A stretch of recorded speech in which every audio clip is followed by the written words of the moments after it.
Hermanos, que el Señor les continúe bendiciendo. El día de hoy continuaremos con nuestro estudio de la Carta Universal de Santiago.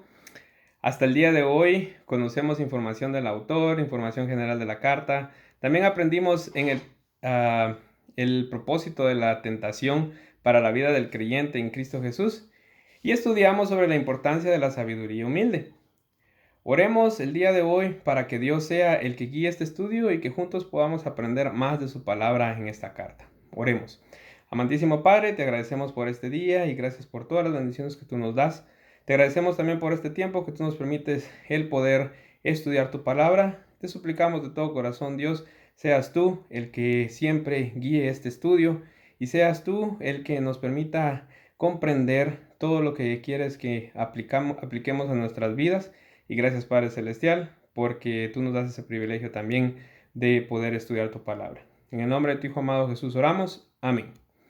Bien, hermanos, esta es la lección número 4 y tiene por nombre Renacidos por la palabra de verdad. El texto bíblico, como en todas las lecciones, lo tenemos en 1 de Pedro, capítulo 1, versículo 23. El texto bíblico dice así: siendo renacidos no de simiente corruptible, sino de incorruptible por la palabra de Dios que vive y permanece para siempre. La lectura bíblica la encontramos en Santiago capítulo 1, versículos 9 al 11 y versículos 16 al 18. Leamos la palabra de Dios. El hermano que es de humilde condición, gloríese en su exaltación, pero el que es rico en su humillación, porque él pasará como la flor de la hierba. Porque cuando sale el sol con calor abrasador, la hierba se seca, su flor se cae y perece su hermosa apariencia. Así también se marchitará el rico en todas sus empresas. Amados hermanos míos, no erréis.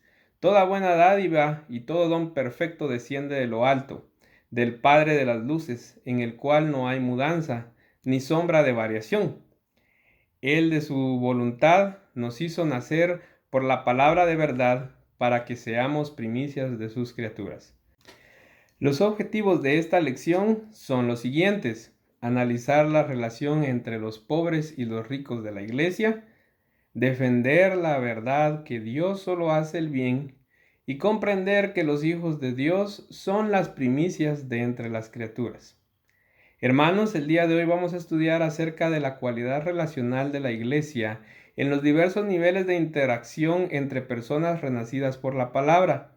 Veremos la epístola de Santiago apuntando las distorsiones sociales que pueden existir en un ambiente eclesiástico o de convivencia entre hermanos, y también cómo relacionarnos como hermanos en Cristo, independientemente de nuestra condición económica y social, unidos sobre todo por el Evangelio. Para estudiar esta lección es necesario que iniciemos hablando de la relación entre los pobres y los ricos de la iglesia, según Santiago capítulo 1, versículos 9 al 11. Y cuando analizamos desde el punto de vista social, la pobreza excluye al ser humano de los derechos básicos necesarios para su subsistencia. También no es difícil reconocer que la iglesia del primer siglo era constituida por dos clases sociales, la de los pobres y la de los ricos, habiendo evidentemente en su composición más pobres que ricos. Pero en el pueblo de Dios no se puede hacer acepción de personas, según confirmamos en Romanos capítulo 2, versículo 11, porque no hay acepción de personas para con Dios. Y en Colosenses capítulo 3, versículo 11, donde no hay griego ni judío, circuncisión ni incircuncisión, bárbaro ni escita, siervo ni libre, sino que Cristo es el todo y en todos. Vemos entonces que los pobres de aquella época, que fueron renacidos por la palabra e injertados en el cuerpo de Cristo, que es la iglesia, tenían motivos para alegrarse en el Señor, pues además del nuevo nacimiento, ellos eran acogidos por la iglesia local, según vemos en Gálatas capítulo 2, versículo 10. Solamente nos pidieron que nos acordásemos de los pobres, lo cual también procuré con diligencia hacer. Ahora, si nos enfocamos en los ricos de la iglesia antigua, ellos son identificados en la Biblia como judíos propietarios de muchos bienes y que descuidaban las obligaciones que pesan sobre los que disfrutan de tal condición. En Levítico capítulo 19, versículo 10 leemos: Y no rebuscarás tu viña, ni recogerás el fruto caído de tu viña. Para el pobre y para el extranjero lo dejarás, yo Jehová vuestro Dios. Siempre en Levítico capítulo 23, versículo 22 leemos también: Cuando segareis la mies de vuestra tierra, no segaréis hasta el último rincón de ella, ni espigarás tu siega. Para el pobre y para el extranjero lo dejarás, yo Jehová vuestro Dios. 1 Timoteo capítulo 6, versículo 9 dice también: Porque los que quieren enriquecerse caen en tentación y lazo, y en muchas codicias necias y dañosas, que hunden a los hombres en destrucción y perdición. Por esa razón y sus actitudes, los ricos eran frecuentemente reprendidos por las Escrituras, según vemos en Amós capítulo 3, versículo 10.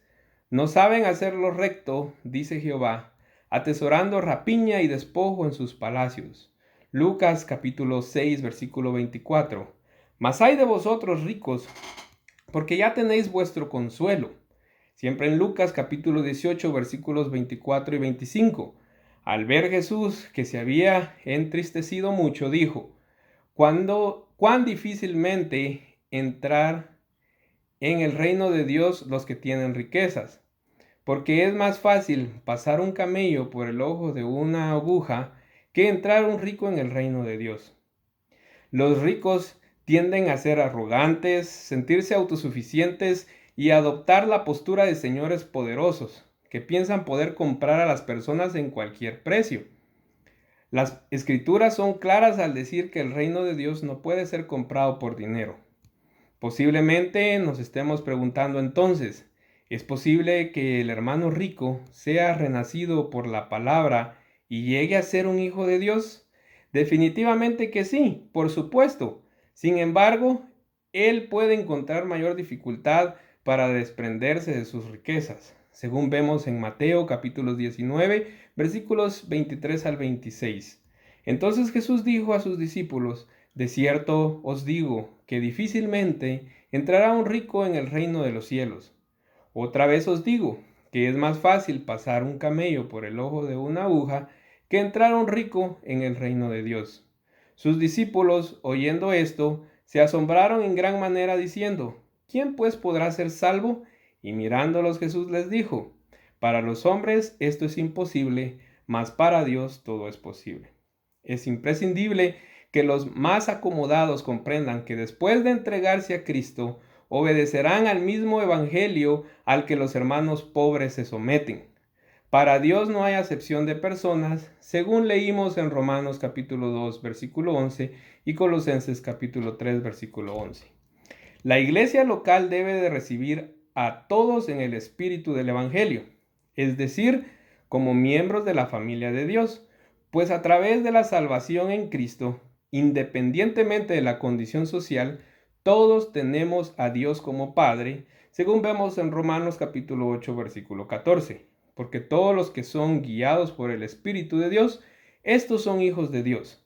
Y todos tenemos a Jesús como hermano, según vemos en Lucas capítulo 8, versículo 21.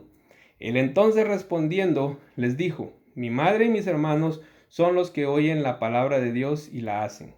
También somos coherederos juntamente con Cristo de una herencia eterna, según vemos en 1 de Pedro capítulo 1, versículo 4. Para una herencia incorruptible, incontaminada e inmerecible, reservada en los cielos para vosotros. También somos pertenecientes a la santa familia de Dios. Efesios capítulo 2, versículo 19 dice: Así que ya no sois extranjeros ni advenedizos, sino co-ciudadanos de los santos y miembros de la familia de Dios. Y somos ciudadanos de un reino inmutable, según vemos en Hebreos capítulo 12, versículo 28. Así que, recibiendo nosotros un reino inconmovible, tengamos gratitud y mediante ella sirvamos a Dios, agradándole con temor y reverencia. En la familia de Dios hay un lugar para todo ser humano justificado por Cristo. Por lo tanto, el hermano pobre y el hermano rico no deben avergonzarse de sus condiciones sociales. Si el Evangelio alcanzó sus corazones, el rico sabrá bíblicamente qué hacer con sus riquezas, y el pobre de igual manera sabrá cómo vivirá su pobreza. Lo importante es que Cristo en todo sea exaltado. Podemos resumir lo anterior en que los ricos y pobres eran recibidos en amor en la iglesia del primer siglo. La lectura bíblica de esta mañana también nos recuerda que Dios solo hace el bien, según vemos en Santiago capítulo 1, versículos 16 y 17. Y cuando vemos en el versículo 16 de Santiago capítulo 1, la expresión no erréis. Con esta advertencia, el medio hermano del Señor no está afirmando la doctrina de la santidad plena o perfeccionista que dice que el hombre, una vez redimido, no pecará más. Tal palabra tiene como propósito llamar al creyente a no prestar oídos a la voz de la concupiscencia carnal. Este versículo es una advertencia para los creyentes a no ceder a los deseos inmorales e infames del mundo, pues Dios es la fuente de todo lo bueno, así que no podemos dar crédito a aquello que es malo. Recordemos también que un don de Dios, como la sabiduría que vuelve a una persona espiritualmente madura, no puede ser recibido por el creyente a través del esfuerzo humano. Quien lo distribuye es Dios. Este don es fruto de la gracia del Padre para nosotros. Al escribir que toda buena dádiva y todo don perfecto desciende de lo alto, Santiago declara que solo las buenas virtudes vienen de Dios. En Dios no hay momentos de tinieblas, solamente hay luz. Él no cambia y es bueno. No hace mal a sus hijos, y según lo vemos en Lucas capítulo 11, versículos 11 al 13. ¿Qué padre de vosotros, si su hijo le pide pan, le dará una piedra? ¿O si pescado, en lugar de pescado, le dará una serpiente? ¿O si le pide un huevo, le dará un escorpión? Pues si vosotros, siendo malos, sabéis dar buenas dádivas a vuestros hijos, ¿cuánto más vuestro Padre Celestial dará el Espíritu Santo a los que se lo pidan? Por desgracia, muchos tienen una visión borrosa de Dios como si Él fuese un verdugo presto a castigarnos en la primera oportunidad. No debemos hablar sobre el Padre de esa manera. Recordemos la enseñanza de Juan que habla sobre ser defendidos por Jesús, el Hijo de Dios, el cual aboga por nosotros. Y lo vemos en primera de Juan capítulo 2, versículos 1 y 2. Hijitos míos, estas cosas os escribo para que no pequéis. Y si alguno hubiere pecado, abogado tenemos para con el Padre, a Jesucristo el justo. Y Él es la propiciación por nuestros pecados, y no solamente por los nuestros, sino también por los de todo el mundo. Podemos decir que todo lo que es bueno viene de Dios, pues en Él no hay momento de bondad y maldad, porque Él es siempre bueno. Santiago capítulo 1, versículo 18 también habla sobre las primicias de Dios entre las criaturas. Y recordemos que Dios fue el que nos engendró por la palabra de verdad. El ser renacidos de nuevo es una condición exclusiva de Dios, quien es nuestro Padre a través del Espíritu Santo. Él limpia al hombre de sus pecados, según confirmamos en Isaías capítulo 1, versículo 18. Venid luego, dice Jehová, y estemos a cuenta. Si vuestros pecados fueren como la grana, como la nieve serán emblanquecidos. Si fueran rojos como el carmesí, vendrán a ser como blanca lana, dándole perdón e implantando en él un nuevo carácter. Aquí acontece lo que nuestro Señor habló a sus discípulos. El que me ama, mi palabra guardará, y mi Padre le amará, y vendremos a él y haremos morada en él. Según Juan capítulo 14, versículo 23. El Padre es la fuente de nuestra vida espiritual.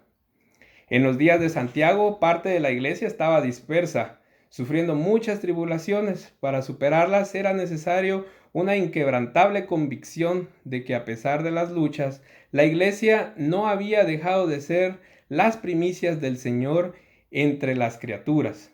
Por este motivo, Santiago enfatiza la expresión palabra de verdad. Somos renacidos e injertados por la palabra que salva nuestra alma. De esa manera, a pesar de la vida, podemos aplicar esta verdad afirmando que somos hijos de Dios, o sea, las primicias entre las criaturas del Señor. La salvación es la mayor bendición de Dios para la humanidad.